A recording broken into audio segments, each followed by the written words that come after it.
आप देख रहे हैं एबीटी न्यूज, हर खबर आप तक।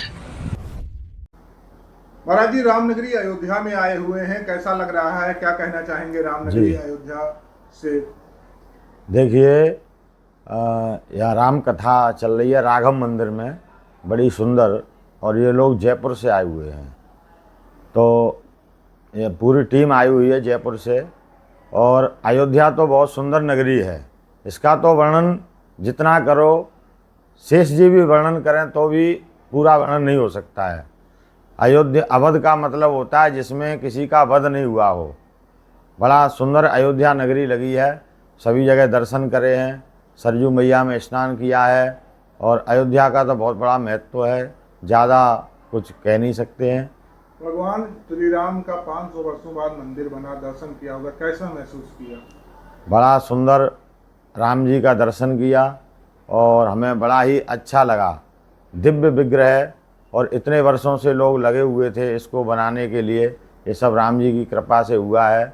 और बहुत ही सुंदर मंदिर बना हुआ है, बड़ा भव्य है। महाराज जी, इस समय कथावाचकों को लेकर एक विवाद चल रहा है कि व्यासपीठ पे जो इटावा का कांड हुआ, जिसमें चोटी काटी गई आदि चीजें, उस पे आपका क्या कहना है?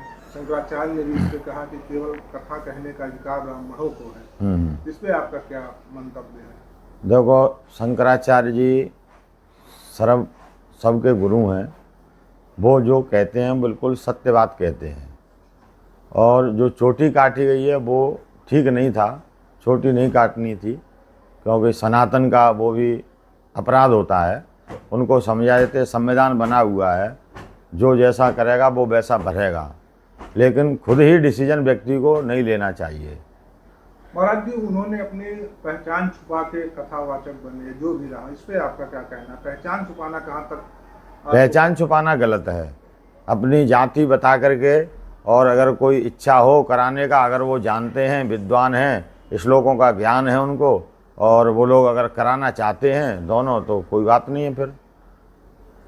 महाराज जी, धर्म और कर्म में क्या भेद है और कैसे इसको जीवन में अंगीकृत करना चाहिए?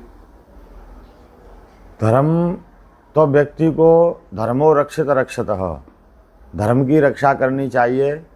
और कर्म व्यक्ति को अवश्य करना चाहिए। कर्मण्यवाधिकारेषु मा फलेषु कदाचन। कर्म से ही हमारा भाग्य बनता है। जैसा आज हम करेंगे कल हमारा भाग्य वैसा ही बन जाएगा।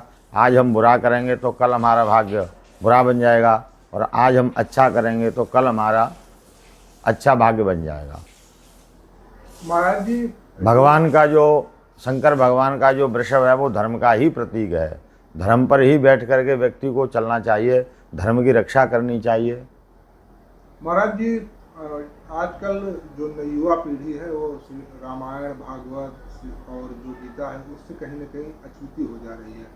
16वीं शताब्दी में भारत विश्वगुरु हुआ करता था, और तब हमारे यहाँ वेद पुराण यही चीज़ें पढ़ाई जाती थी, और उस समय लोग भारत का अनुसरण करते थे।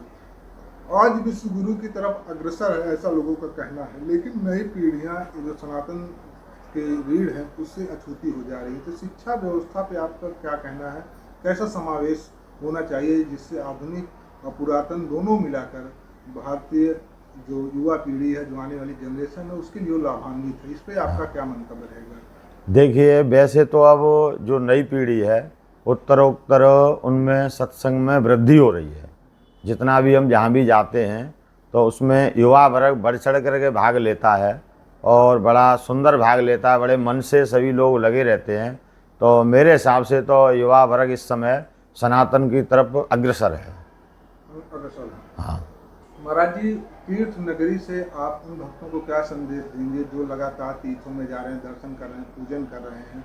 उनको किस तरह के तीर्थों की मर्यादाओं का पालन करना चाहिए, या कैसे वहाँ पे पूजा पाठ करना चाहिए ताकि उन्हें उस जगह का संपूर्ण लाभ मिल सके? देखिए, आजकल लोग ज़्यादातर तीर्थों में घूमने की इच्छा से आते हैं, लेकिन अन्य क्षेत्र कृतम पापम तीर्थ क्षेत्र गमष्यति, तीर्थ क्षेत्र कृतम पापम वज्रलेपो भविष्यति। अपने यहाँ किया हुआ जो पाप होता है, व्यक्ति से भूलवश हो जाता है, तो तीर्थ व्यक्ति इसलिए करता है कि थोड़े हमारे पाप में कमी आवे। और तीर्थों में जा कर के तो कभी पाप करना ही नहीं चाहिए, तीर्थों में तो जो सेवा मिले, जितनी सेवा बन जाए शरीर से, बिना सेवा किए तीर्थ में नहीं रहना चाहिए। तीर्थ में सेवा का ही फल है, सेवा करनी चाहिए तीर्थों में। महाराज जी, यहाँ पे भागवत कथा आपकी चल रही है, क्या राम कथा आपकी जो चल रही है, राम कथा का क्या सार है पूरा? एक सार उसके विषय में थोड़ा हमारे दर्शकों को बताइए, क्योंकि प्रत्येक व्यक्ति उतना समय नहीं दे सकता, उतना लोगों के पास संसाधन नहीं है। हाँ जी। काफी खर्च भी उसमें लगता है। तो क्या संदेश है श्री राम कथा के सार का जो लोग अंगीकृत कर सकें? श्री राम कथा का यही सार है। जैसे भगवान ने जीवन में अपने मर्यादा पुरुषोत्तम से श्री राम, तो जैसे माता पिता की सेवा करते थे हैं, और गुरुजनों की सेवा करते थे, उनको मानते थे। इसी प्रकार जो युवा वर्ग हैं, सभी लोग जो हैं, माँ बाप की सेवा करनी चाहिए। घर में ही सब देवता विराजमान हैं, और जैसे राम जी ने जो किया है वो करना चाहिए, और कृष्ण जी ने जो कहा है वो करना चाहिए। क्या संदेश देंगे अयोध्या की धरती से जो आपको सुनने वाले हैं, हमारे चैनल के दर्शक उनके लिए? अयोध्या की धरती से यही संदेश है कि राम जन्मभूमि बड़ी सुंदर है, और अगर आप समय मिले तो एक बार राम जन्मभूमि का दर्शन अवश्य करना चाहिए।